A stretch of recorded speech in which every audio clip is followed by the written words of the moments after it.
Hello friend, Sarika Narwade या YouTube चॅनलवर तुमचं स्वागत आहे। तर कशा आहात सगळे? मस्त मजेतच असतील। तर आज आम्हाला जायचं आहे साखरपुड्याला आणि गावाकडे पण जायचं आहे, त्याच्यामुळे धावपळ चालली आहे। हे बघा, साडी ते घातली, अजून मेकअप करायचं बाकी आहे आणि पोळ्या करायला आली किचनमध्ये। तर तुम्हाला मी पुढे दाखवते साखरपुड्याचा व्हिडिओ। जिथे आम्ही पहिले राहायचो ना, तिथल्या मावशीच्या मुलीचा आहे आणि गावाकडे पण जायचं आहे। स्वयंपाक बनवतीये ते मिस्टरांसाठी, कारण की ते साखरपुड्याला पण नाही येणार आहे आणि गावाकडे पण नाही येणार आहे, त्याच्यामुळं मग पोळ्या बनवून ठेवते। भाजी बनवून झालेली आहे। मी आणि वैष्णवी जाणार आहे आता, तर तुम्हाला पुढे दाखवते व्हिडिओमध्ये साखरपुडा। हे बघा, आता तयार झालेलो आहे आणि झाला असं की बघा, इथे ना मला तापाचा शीन पण आलेला आहे आणि मला ते चांगलं पण नाही वाटत आहे, पण चला आता ठीक आहे। चला तर आपण जाऊया साखरपुड्याला। तर इथे ना नवरी सजून बसलेली होती आणि ना हे बघा, इथे किन्नर लोक पण आलेले होते त्या साखरपुड्यामध्ये। आणि मग आम्ही त्यानंतर हॉलमध्ये गेलो, तर ही नवरीची आई आहे। तर नवरी ही माझी बहीणच आहे आणि खूप छान असा साखरपुडा झालेला आहे। त्याच्यानंतर मग जेवण वगैरे केलं आणि गावाला जायची तयारी होती, त्याच्यामुळे पटकन येऊन कपडे वगैरे चेंज केलेले आहे। तर त्यांच्यामध्ये असा साखरपुडा होतो आणि मी पहिल्यांदाच बघितलेला होता असा साखरपुडा। ते बघा, हे नवरदेव आहेत। तर आता आम्ही आलेलो आहे घरी आणि घरी आल्यानंतर कपडे वगैरे चेंज केले। आता गावाला जायची तयारी आहे। तर टाईम पण झालेला आहे इथे खूप, पण आता चला जी बस भेटेल त्या बसने निघून जाऊया। तर तुम्हाला मी पुढे दाखवते। तर छान झाला साखरपुडा आणि वैष्णवीच्या हातात फोन होता, त्याच्यामुळे मला जास्त व्हिडिओ शूट करता नाही आले आणि मी पण नाही आले त्या व्हिडिओमध्ये। तर तिने जेवढं शूट केलं आणि मग इथे ना आम्ही निघालो गावाला जायला। ऊन पण भरपूर होतं। त्यानंतर मग रिक्षात बसलो आणि रिक्षातनं आहे ना आम्ही डायरेक्ट निमाणीला गेलो, कारण की मेळा बस स्टँडचं काम चालू आहे, त्यामुळे निमाणीला लागतात आता बस बाहेर गावच्या। तर बस पण भेटली लगेच आणि बसमध्ये बसलो। तर आम्हाला भेटलेली होती AC बस।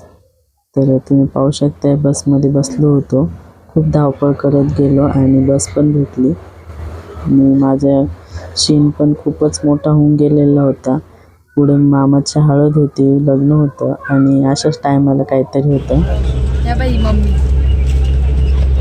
चांगली दमली ती पण। आता आम्ही पोचल्यावर तुम्हाला पुढे दाखवू घरी। अंधार पडेल आता आम्हाला। आणि ते 1 तास बरंच झाला बसमध्ये बसून। तर वैष्णवीला भूक लागलेली होती, तर मला माहीतच होतं, त्यामुळे मी घरून आहे ना बनवूनच आणलेलं होतं डब्यामध्ये। तर हे गुजराती पद्धतीच्या ना मुठ्या बनवून आणलेल्या होत्या आणि मग त्या वैष्णवीने खाल्लेल्या आहे, कारण की ना ती साखरपुड्यात जेवलेली नव्हती त्यामुळे। हे बघा, आता आम्ही उतरलेलो आहे गंगापूरला आणि आता टाईम झालेला आहे 9:30। तर हे बघा, तुम्हाला दाखवते मी पुढं काय।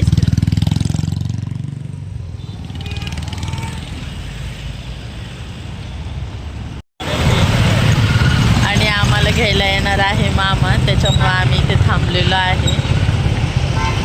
वैष्णवीला विचारलं आईस्क्रीम खाते का, तर नको म्हणते। पण मग आहे ना आम्हाला आहे ना टाइमपास करायचा होता मामा येईपर्यंत, त्यामुळे मग वैष्णवीला बळजबरी म्हटलं की खाय आईस्क्रीम।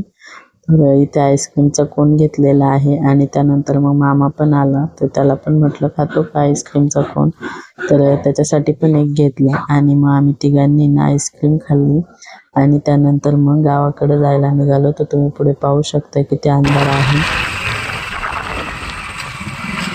तेव्हा गावाकडचे रस्ता, अंधार सगळीकडं। काय दिसतंय? काही नाही दिसत। काहीच नाही दिसत आहे ना, मग अंधारच आहे सगळीकडे।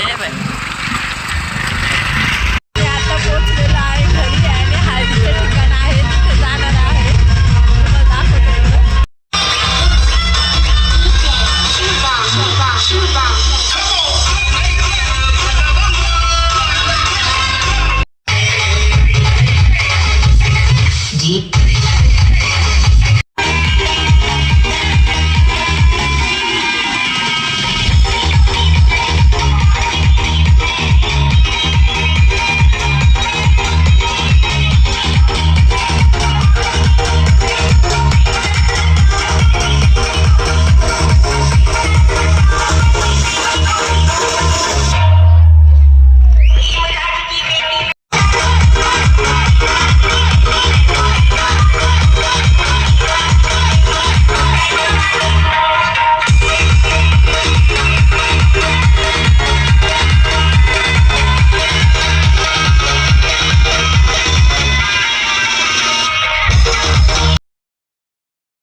त्याच्यानंतर आहे ना घरी आलो हळदीचा कार्यक्रम संपल्यानंतर आणि जेवायला बसलेलो आहे. तर हळदीच्या कार्यक्रमात बनवलेलं तर डाळबट्ट्या आणि दुपारी मम्मीने त्यांनी बनवलेलं होतं चिकन.